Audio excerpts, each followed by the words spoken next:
Sveiki! Šiandien norėčiau Jums pristatyti pačius nesėkmingiausius žmonės pasaulyje. Jiems taip stipriai nesisekė gyvenime, kad nesusidaro įspūdis, jog kažkokios nežemiškos jėgos įsikišo jų gyvenime. Taigi, pristatau Jums 5 nesėkmingiausius žmonės istorijoje, žinoma po manęs. To pati daro nesėkmingiausias Didžiosios Britanijos gyventojas Džonas Lajonas, kurį nesėkmių lavina seka nuo pat gimimo. Jis buvo 5 pagal gimimą vaikas šeimoje ir turėjo įgimtą plaučių ligą. Daktarai jokių gerų prognozių apie vaiko gyvybę neturėjo, bet dėl didelio tėvų rūpesčio, pastangų ir vaistų vaikas sugebėjo pasveikti ir atsistoti ant kojų. Būdamas 1,5 metų vaikas netyčia surado butelį su stipriomis dezinfekavimo medžiagomis. Na ir aišku, jį išgėrė. Ligoninė jį vos atgaivino. Toliau savo gyvenimo eigoje jis pateko į kelias avarijas, krito nuo uolos ir net išgyveno partrenktą žaibą. Iš viso vyras 16 kartų atsidūrė ties mirties riba. Pati kurioziškiausia jo gyvenimo nelaimė buvo, kai jis būdamas 16 metų nukrito nuo medžio ir susilaužė kairę ranką. Greitosios pagalbos automobilis, kuris vežė jį į ligoninę, pateko į avariją, ko pasekoje vaikinas susilaužė ir dešinę ranką. Verta paminėti, kad tai įvyko būtent penktadienio 13. 4 vietoje pati nelaimingiausia Amerikos moteris Melanie Martino, kuri 4 gamtos stichijose prarado savo 4 namus. Paskutinis namas buvo sugriautas 2005 metais, kai miestą užklupo liūdnai pagarsėjęs uraganas Katrina, po kurio Melanie atiteko nelaimingiausias moters titulas pasaulyje.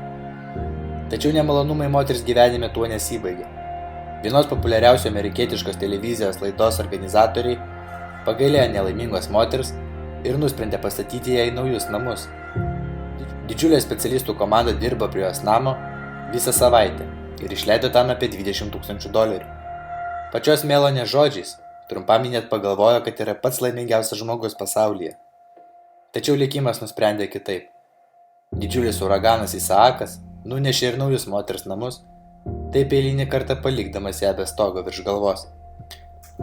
3 vieta atitenka pačiam nesėkmingiausiam savižudžiui. Tai 25 metų vairuotojas Ralfas. Jis daugybę kartų bandė nusižudyti, tačiau visi jo mėginimai buvo nesėkmingi. Kartais bandė nusišauti, tačiau pistoleto gaidukas užsikirto. Paskui kišo savo galvą į dujinę viryklę, norėdamas nusinuodyti dujomis. Tačiau kaip tik tą dieną jam atjungė dujas už tai, jog jis už jas tiesiog nebuvo susimokėjęs. Vėliau jis išgėrė 70 įvairiausių tablečių vienu metu, tačiau tiesiog jas išvėmė. Tada Ralfas gulėsi po traukiniu, tačiau mašinistas suspėjo sustabdyti traukinį. Nusiminęs savižudis susirišo savo rankas ir kojas ir nusprendė nušokti nuo tilto tiesiai į upę. Tačiau ir čia jis buvo išgelbėtas. Mat šalia žvejoję žvejai jį pamatė ir ištraukė. Po šio nesėkmingo bandymo Ralfas daugiau nebandė nusižudyti, mat suprato, jog kol kas jam mirti nelemta ir jog likimas nori, jog jis gyventų. Kito nesėkmingo žmogaus istorija tiesiog verčia iš kojų. Antrosios vietos kandidato vardas Henris Ziglandas, kuris buvo įsitikinęs, jog sugebėjo apgauti likimą. 1883 metais jis metė savo draugę, kuri dėl to nusižudė. Merginos brolis taip jautriai sureagavo į visą šią istoriją, jog nusprendė atkeršyti Ziglandų. Jis užtaisė savo pistoletą ir iššovė Henrį, o vėliau nusišovė ir pats.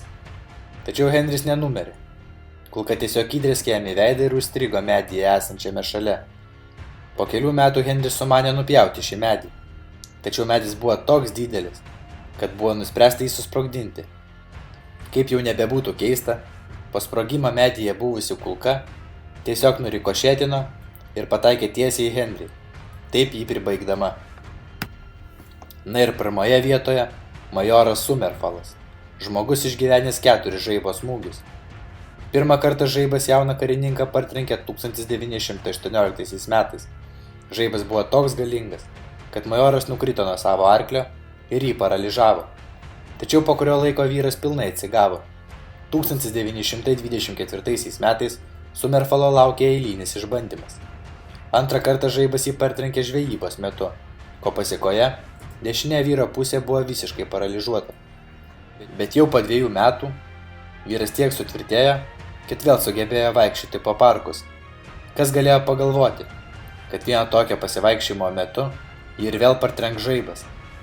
Deja, po šio smūgio vyras jau nebeišgyveno. Tačiau istorija tuo nesibaigė. Paminklas esantis ant jo kapo buvo visiškai suniokotas. Atspėkite ko? Žinoma, žaibo.